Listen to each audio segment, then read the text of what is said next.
Welcome to your own studio. Thanks. So I'm here with Naomi Senehi, who is the Media Operations Manager at the Energy Impact Center. Yeah. Most people know Titans of Nuclear. They may not have heard Energy Impact Center. So maybe start out, what is the Energy Impact Center? What's the relationship to Titans of Nuclear? Yeah, for sure. So first off, great job on getting my last name right. It's perfect. Oh, good. Most people don't get it right the first time. Yeah, all right. Okay, we can quit. So the Energy Impact Center, we're a DC-based energy think tank. Basically, our main goal is to address climate change through deep decarbonization. And when we say deep decarbonization, because when I first heard it, when I came into the Energy Impact Center, it was really vague to me. I didn't know what that meant. It's basically reducing CO2 emissions greatly by 2030. And at Energy Impact Center, we are really invested in doing this so that we can eventually have 10 gigawatts of nuclear by 2040, which is kind of a crazy goal to some people, but we see it as a way to address climate change in the time period that we need to. And the reason that nuclear is so essential to the deep decarbonization goals that we really hope, will be adopted on a global scale by 2030, is because the way that nuclear works, you have fission, and that's powering a turbine that generates electricity, and this fission is carbon-free. And so, you have like a zero carbon emissions way to produce energy that is so large that it could replace coal or natural gas. And so we really focus on deep decarbonization here at Energy Impact Center, found that we could do it through nuclear, and tried to get into the specifics of nuclear, and what better way to do that than interviewing experts in the field. And so that's sort of how Titans of Nuclear came about, is we're having these conversations with experts in the field. We might as well record them and share them with the rest of the world. And so now we're at over 170 episodes of Titans of Nuclear. And it's our way to reach an audience that wasn't necessarily aware of nuclear before, maybe interested in climate change already, maybe not. So it's like a really broad audience that we reach. And it's just a small part of our organization as well. It's just a branch of it. So we also are working on other projects. So we're working on Nuclear XPrize to try to really mobilize people to build nuclear. And also doing some studies on things like climate and climate change impacts on drought and, other issues that maybe don't tie directly into nuclear or climate change or both at once, but fall in line with that deep decarbonization mission. Yeah, great. I should mention to everyone, so they might wonder, I'm not a host of Titans of Nuclear. Why am I talking to you, right? Yeah. So there's a backstory. Yeah. Right? For those that are strong followers of the show, they'll know that when Brett Gugelmus, the original host, got to his 100th, he let me interview him. Yeah. Right? And so then when you came on as the new host of Titans, you promised, right, that I could do your 100th. But it turns out that you're moving on. Is that true? Yeah. So how many do you think you'll do before you go to grad school? Yeah. So I wanted it. Okay, so I'm going to do a calculation here. Okay. Yeah. I want to do as many as I can. Okay. And that's because I'm not from a nuclear background. And when I first came into this role as a co-host, I didn't know really what questions I could ask. What was already common knowledge, or what were things that weren't being challenged, and what were the things that were being challenged. And so I kind of went with the approach of ask anything that confuses you, even if it's like a common thing, and challenge everything. Yeah. And the results from that have been amazing. You ask somebody in the nuclear field to explain one thing to you, and you get like 5 years worth of knowledge and the answer. So I want to do as many as I can, learn as much as I can from the experts before going. Yeah. We'll see if we get to 100. Okay. It'd be quite a lot. But what I was going to say is, let's say you get to 50, right? Yeah. In the end, that means every Naomi interview is as good as 2 Brett interviews, right? Of course. Yeah, okay.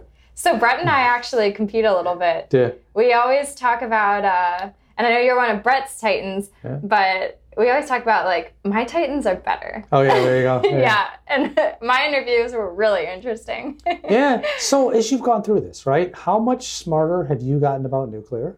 And how much do you think you're able to get nukes to be a little bit reflective or introspective about the things that they think are common knowledge? Because you come at the questions from a perspective of not being part of nuclear. Yeah, absolutely. I like to say I've learned a lot about nuclear, and I have learned a lot, but it still just skims the surface.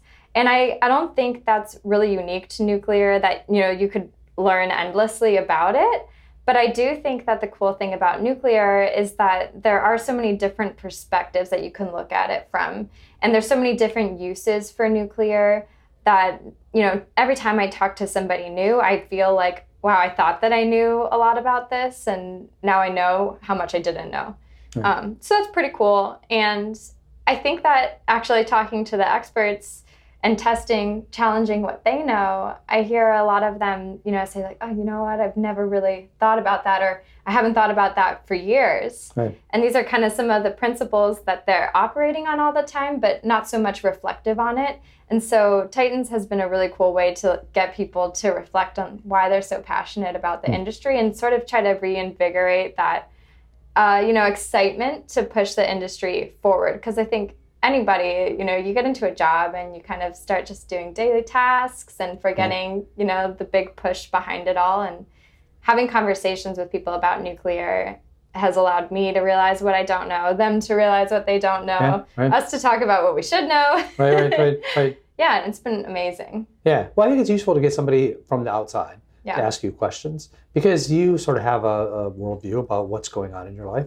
And sometimes it really gets you to think differently when somebody who has no idea what you do asks, simple like, why do you do that? Yeah. And so it's good. Yeah. So how many people listen to Titans? You guys must track the numbers. How big is this now? Yeah. So we have 125,000 unique listeners.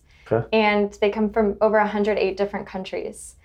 So we're seeing, a lot of people invested in it, and we don't know exactly how it spreads globally, but we're really excited that it does, because we've wanted to really enhance our international guests on the show, just because nuclear is such a global issue, and it's seeing a lot of different changes around the world, and it's important to reflect that so that our audience can get the full picture of it. It's not just, a U.S. issue.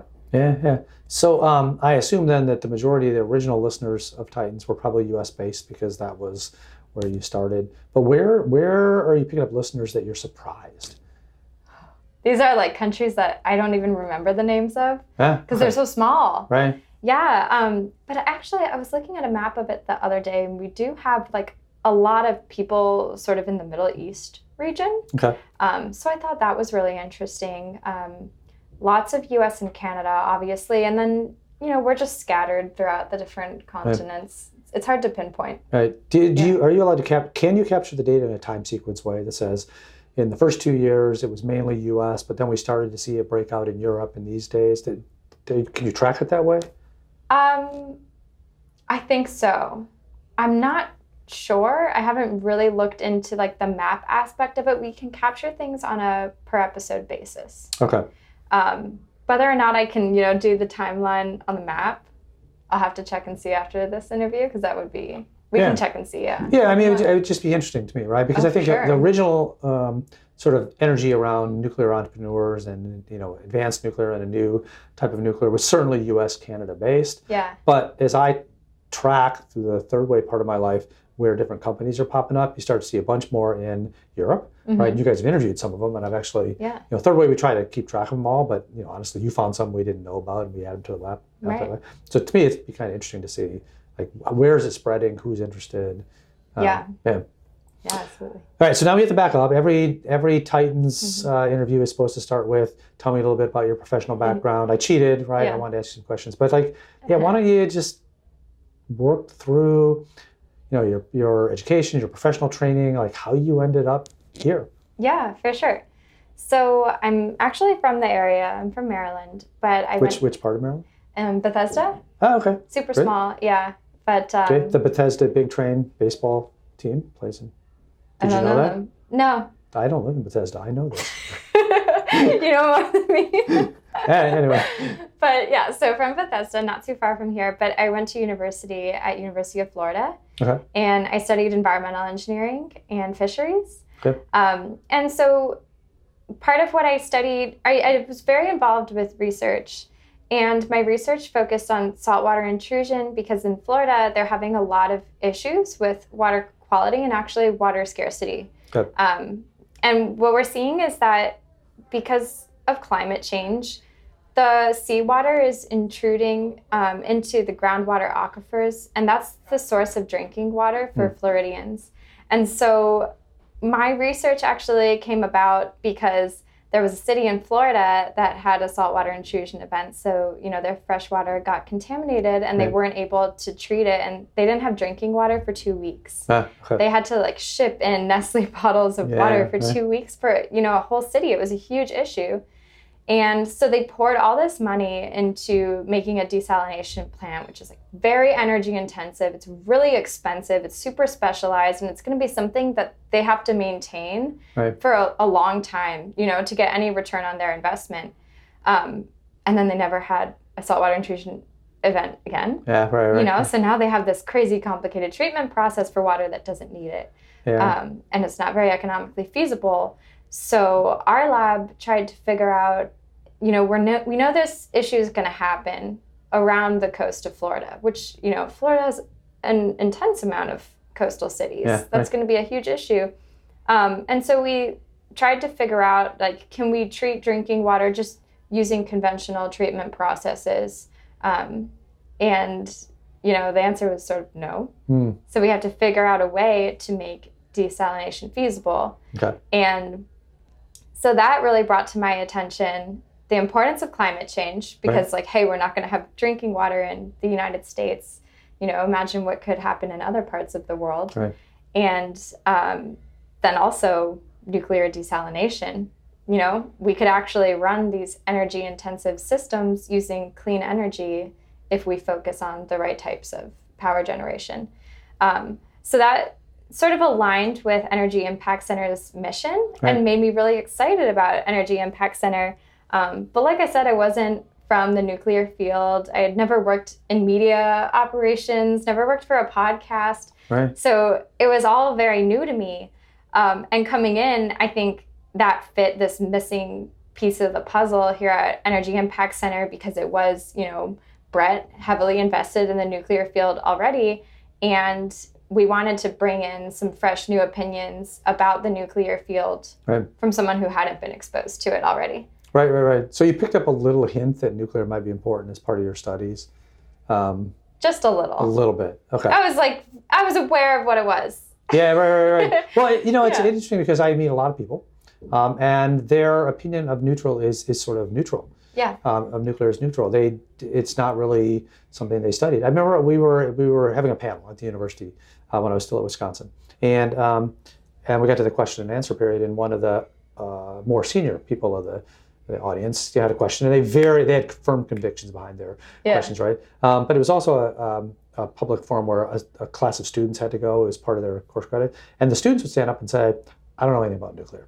Right? We didn't learn it in high school. It's just not a thing. Yeah. But I'm curious because I care about climate, right? So I've always thought there's an intergenerational opportunity because you have a group of people who care about climate, but don't have sort of preconceived notions about technology and can look at it for sort of the pluses and minuses that it has, just like anything else. Yeah, and I think working here has really shown me that there is this huge knowledge gap about nuclear. I learned so much from the Titans, but I think that I also learn a lot just from telling my friends, if I say, oh, I work for a podcast that's focused on nuclear energy, they always say, oh, what's nuclear energy? Tell me about it. Chernobyl, Fukushima, blah, blah. And, we start talking about what nuclear energy really means and that it is a form of clean energy. And a lot of people don't think about that. Yeah. Well, I actually think one of the hidden values in Titans is that nominally it's people asking nukes about their opinions on things, right? And so it's a way of transmitting nuclear knowledge out, right? But I think because you all are not nukes, right, it also forces us to be a little bit self-reflective in some of the ways that you ask questions and sort of challenge our assumptions about the way the world works, right? Which I think is good because I think the nuke community is good at chatting to itself, right? But it sort of needs to join the bigger party. So I think you guys have been helpful in that. Yeah, good. So you're gonna go to grad school? Yeah. What are you gonna do? All the way to the PhD? PhD. Okay. Yeah. Seemingly pretty different from what I'm doing here. Okay. In short, going to be studying antibiotic resistance and how, a potential threat that the drinking water system could pose into spreading this issue, which is tied to climate change, because climate change is ultimately, like changing the way disease spreads. Right. And so that's sort of one thing that I'll be looking at, but very different. Okay. What department? Environmental engineering again. Okay. Yeah. And in Texas? Yeah, at Rice University. Okay. So. And are they famous for doing this? So there are not that many universities that study antibiotic resistance in an environmental context. Okay. I think when I was searching, maybe I found like 15 universities. And it's because it's an emerging issue, but we're also, kind of thinking maybe it's just a fleeting issue. And so part of my research, the first thing that I have to do is try to say, is this an issue or not? Because we know that there are resistant genes that could transfer this issue into a human body, but we don't know if they are. Right. And so that's sort of what I'm studying, and we'll see, if the answer is yes, then I hope to make Rice, one of the universities that is really focused on this and put them on the map. Yeah, because I saw an article, it was maybe within a week or so, that somebody did a study and there's large amounts of antibiotics just in water supplies, right? Yeah. Surprisingly large amounts. Yeah, I mean, and so, kind of different than for the Titans audience, a little bit of background on that is basically what we think happens is, all the water systems are connected. So you take antibiotics and they come out in your urine stream because you don't process all of it. That gets treated at a wastewater treatment plant, but eventually it goes into a river, stream, ocean, wherever. That becomes your supply of drinking water. And, these processes for waste treatment and drinking water treatment, they don't remove antibiotics. They don't remove medicine. And so when you always have a small amount of antibiotics in your drinking water, the bacteria in your body are constantly working to fight those off. And so they're becoming resistant to it. And, we as environmental engineers think that this is what's happening. But it gets really political and complicated because hospitals say, no, that's not happening. Yeah, right. Yeah, no, it's just a hospital problem. Don't worry about it because there's complications in, like the regulations that people have in treating their waste streams. And so the hospitals don't want to have to go about treating all that waste coming out of the hospital. Okay. But is there a way to do it? I mean, is there a way to remove the antibiotics from the water as part of the normal wastewater treatment? It's just too hard or too expensive? We're working on it. There's possibilities maybe in phage therapy. So using something, that can actually take those out as part of like their metabolic process. But it's just a little bit there's too many different types of antibiotics. And, there's too much expense to taxpayers if we were to put in these crazy mechanisms to, measure all the antibiotics and all the pharmaceuticals in the water and treat them separately. So we're working on it. But all right. So back to nuclear stuff. So, you've done a bunch of these interviews. You probably listened to a bunch of Brent tapes. Like, what are the things that you learned about nuclear that were either interesting or it surprised you, that it's just, made you glad that you spent the time talking to all these news? Yeah, absolutely.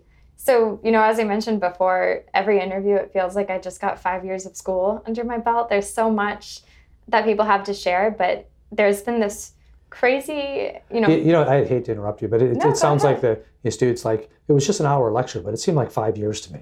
It really, yeah. Okay. We'll all take it as a compliment. It's a good thing. Yeah, all right. I'm a learner. I love to learn. So 5 years of school is like golden. All right. Good. It's a good thing. But through all of those interviews, there's been these 3 common themes that I found really interesting.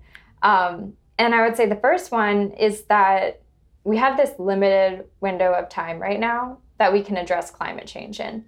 And if we don't address climate change now, it's going to become so much more difficult and so much more expensive to address it later. And because of nuclear's capacity and the fact that it's a zero carbon or low carbon energy source, this is the quickest, fastest way to address that.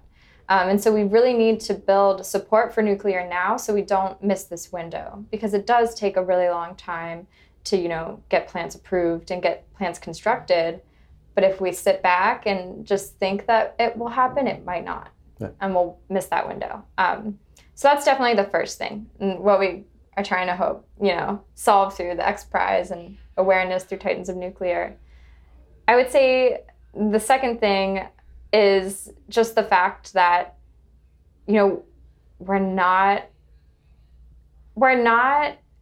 able to address the issues that nuclear has, but there's only one issue that I think really needs to be focused on, and that's the economics of nuclear. Because we haven't proven that we can successfully build and run and operate nuclear. In the US, we're shutting down plants so much more quickly than we're building them, and we're hardly building them at all. And when we do try to build, we're going way over budget and way off schedule, and it's sort of diminishing the possibility that this industry can emerge. And I think that what I've learned from a lot of the Titans, and this is my opinion, Brett differs with me, and I'm sure a lot of other people will have even different opinions. But when I talk to Titans, I hear a lot about success stories in other countries because their governments support nuclear and they want to help fund nuclear because it's very expensive. But in the US right now, it's really only being held up by private investors, and it's very difficult to get a lot of private investment in something that's extremely difficult to actually prove that it works, right? Because you kind of need the government to help you prove that it works, but then you need to secure the private funding to do that. And so there's so many pieces of the puzzle that have to fit together all at once. And when they all have different ideas about where the nuclear sector should be, it's really hard to make them match up. So nuclear is an economic issue. Okay. And then the third one is nuclear as a national security issue. And I think, in the US, we always think that we're safe, we're the leader in a lot of things. What could go wrong? We're the United States. And then when you look at our nuclear sector, we're really falling behind. And we have to catch up to China and Russia. I ask almost all my Titans, what do you ever think that we'll be reliant on China or Russia for energy, right? Because one day they could, we might not have the means ourselves, and we might rely on China and Russia to supply nuclear. And it's the hardest question because you can see people grappling with the fact of oh no, that could never happen. But you kind of, that they know a little bit that it could happen. Right. Well, I think there's a historic example. If I look at the UK, the UK was one of the early adopters of nuclear technology, had their own nuclear industry, and then they got to a point where they sort of let it coast, sort of similar history. I actually think they sort of preview us a little bit. Mm-hmm. And they had North Sea gas, right? So they had alternatives that were fairly cheap. A lot of their intellectual infrastructure went away, sort of laboratories and universities really shrunk down. Yeah. They went through a phase where they were going to do it all with renewables, and then they sort of thought about it some more, had a gas shock where the Russians were cutting off gas supplies coming across Europe, and they sort of, as a country, said, well, we really need to do nuclear, right? Mm-hmm. But at this point, right, while they did still have some indigenous industry, they were looking at French vendors, overseas vendors, Chinese finance has shown up, right? And there's a certain point where you've lost control of your own technology destiny, and you do have to go to other vendors. And so I do think that could be an issue if we don't find a way to have sort of an active or vibrant nuclear sector. But I also think it's an interesting turning point, and I don't know if you see this, because we've only ever had one product. Mm-hmm. It's very large, gigawatt scale electricity. Yeah. It's not obvious to me that's the only thing that nuclear can do. So I get excited about all the entrepreneurs because they're thinking in various ways. Yeah. And of course, if it's true entrepreneurs, many of them will fail. We should be okay with that, right? We should sort of encourage that. And so I think a challenge at the government sector is to not get too excited about one of them. Right. Which is what we've done in the past, right? We said, we're going to throw our national resources at this. That's going to be our technology product. And it's not actually what the U.S. is best at. Yeah. Right? Yeah. And I think that awareness, of that is really important. Awareness of what's happened in other countries and how we really can't be coasting like we have been. Right. I do think that we are seeing a turning point, where we're seeing a lot more people being active in the nuclear community and investing more in new and different technologies. And you see sort of the possible emergence of a lot of different new technologies, which is great because we can't put all of our eggs in one basket. Right. But then we need to figure out how we're going to regulate them and, approve them in enough time that we'll actually be able to use them. Yeah. So in that theme of encouraging creativity in nuclear, you mentioned you guys have interest in an XPrize or a prize competition. Yeah. So maybe talk a little bit more about that. What's the goal there? What are you trying to incentivize through the prize? Yeah, so through the prize, what we really want to do is be able to reach that goal of 10 gigawatts by 2040, right? And the only way that we can do that is if we have people that are invested in nuclear and excited about nuclear and have new and different ideas of how to efficiently construct nuclear plants and get them on the map before that timeline. And so, you need a hub for innovation and financing to do that. And that's really what we're trying to do through the XPrize. We're trying to get people from different disciplines to come and work together, so construction experts, and maybe electrical engineering experts as well as nuclear engineers to not just focus on the reactor part of the plant, but actually the construction. And I think that's one of the biggest things is that when you look at a nuclear power plant, what do you see? You see like big stacks, lots of concrete buildings, and you hear about innovations in the nuclear field, and it's always about the reactor and all these different types of technology, and people are really geeking out on the physics of nuclear. But what you see isn't physics, it's the art of construction. And we ultimately need to focus on construction because that's the majority of the plant.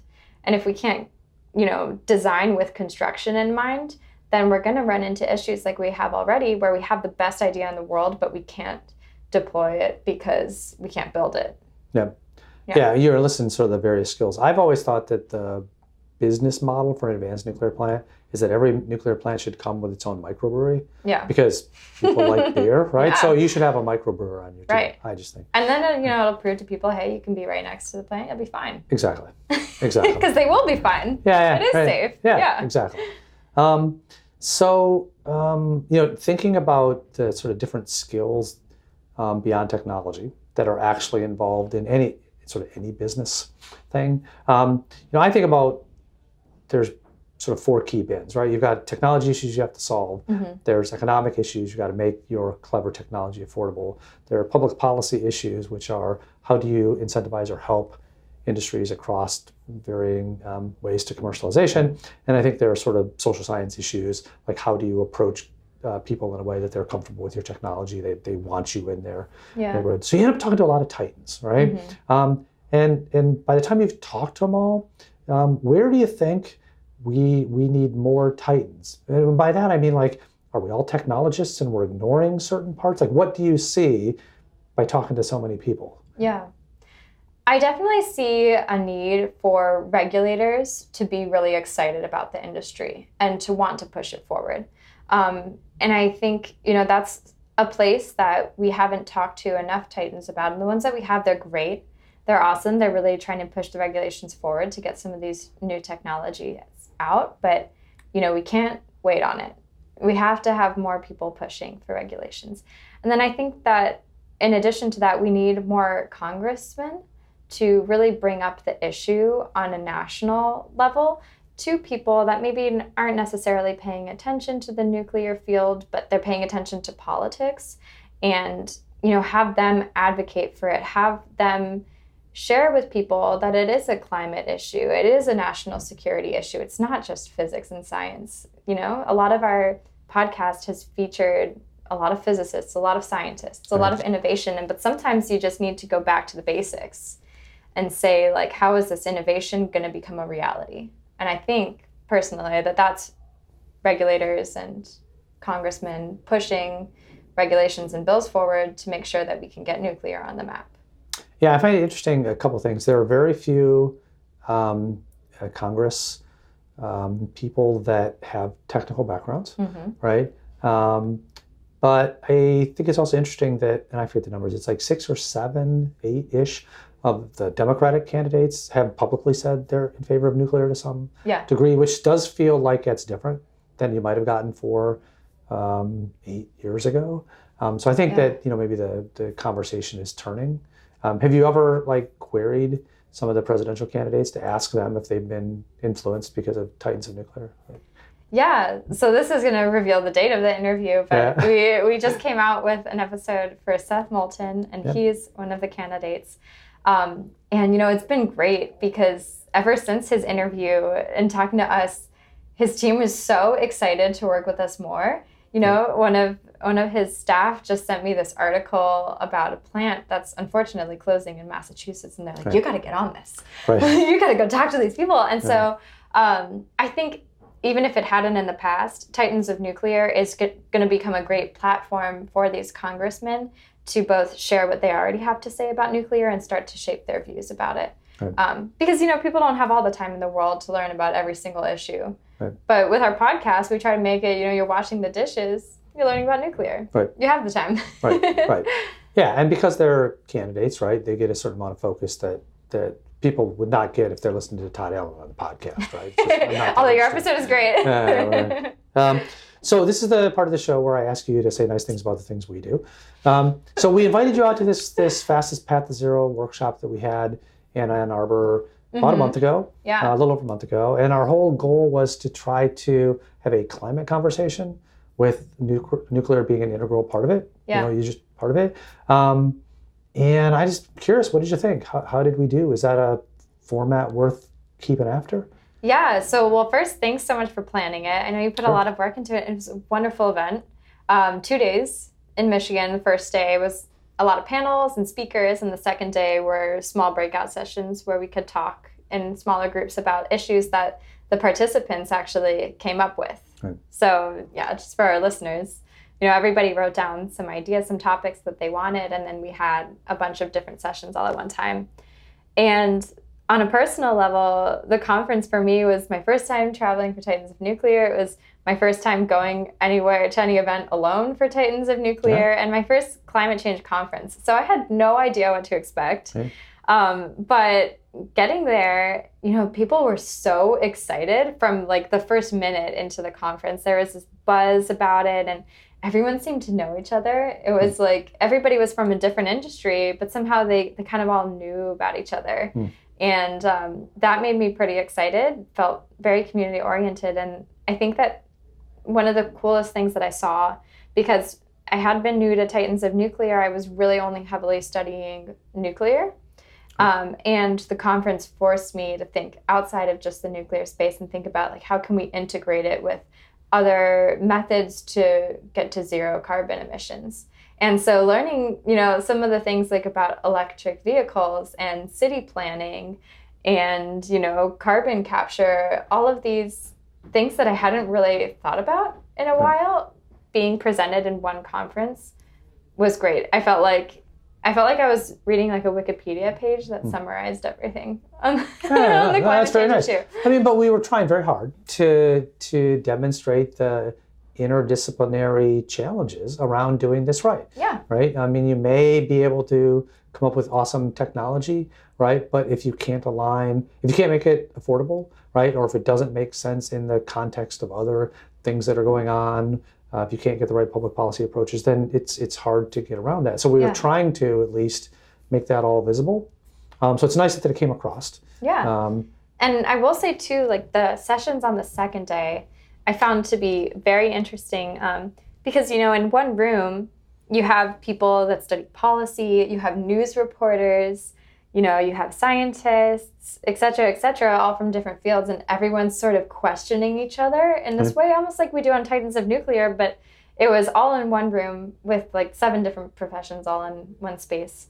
And so the different ideas that people brought up were, I think, really vital in starting to build these connections, between different parties and actually making the conversations that we had into, new plans that we can actually carry through. Yeah. And hopefully with this unconference format where you get to define your own agenda on day 2, it encourages you to get into those conversations, right? Because it's not the organizers telling you what you should talk about, it's you deciding what's important to you. Yeah. And it was so active, like the whole second day, you're constantly thinking of like, what else matters? Yeah. What else can I bring up? How can I merge this idea into this session? So it was great. Yeah, cool. So, I asked the question partly because Titans has been effective, right? Because it's looking at a broad range of expertise across nuclear. And I told Brett, I think, regardless of anything, historians will love you in the end, right? When they want to go back and figure out what was happening in that period of time, it's this incredible archive, right? So that's valuable in and of itself. Yeah. But I think for the folks that follow along, right, you're able to sort of poke at the issue from different angles, different technology angles and things like that. And then I'm wondering, having done the fastest path thing, whether there's a role for a podcast like Titans to grow into this bigger, it's a climate conversation, and we just happen to care about nuclear, right? But you could imagine now starting to poke at it from bigger angles, right? Not just what does nuclear need to do, but what does nuclear need to do to be much more integrated with a clean transportation system, right? Or what are you doing in nuclear, and how does that make the media, right, view and report on you or ignore you, right, for that matter, right? And so I don't know I haven't really talked to you guys about the long-term goals of Titans and how many you do, because eventually you'll run out of nuclear experts. But I'm just curious, like what do you think is the long-term plan for Titans, and what's the territory it wants to cover? Given the goals and aspirations of the Energy Impact Center, it's a loaded question. It's it's like your kid, like growing up into its teenage years and then going off to college. Like, I think that point there is like when our kid goes off to college and Titans of Nuclear emerges into some Titans of Climate or Titans of, whatever. And right now we're kind of in that teenager phase where it's like this growth that you're not really sure what direction it's going in. Because a lot of the interviews that I do, a lot of the Titans feel really strongly that it is a climate change issue, it is a national security issue, but there's also different applications of nuclear aside from power generation. And those are just as important. Lots of applications in the medical field and in imaging. And so it could go 2 ways, right? It could go towards the climate direction and maybe we have less of a focus on nuclear, or it could go into just nuclear and not be focused on climate change, but focused on, how nuclear helps in so many other different fields. It's hard to say now where it'll be.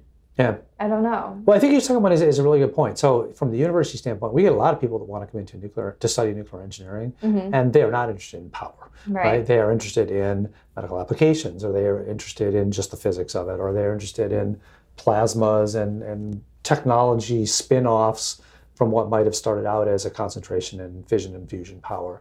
And I do think that for a lot of folks, in the same way that they don't know much about nuclear energy, they probably don't realize how much nuclear influences the things that they do in their lives. Yeah, and I think, too, part of the change that we'll see, if any, in Titans of Nuclear is sort of going to follow the impact that we see it having.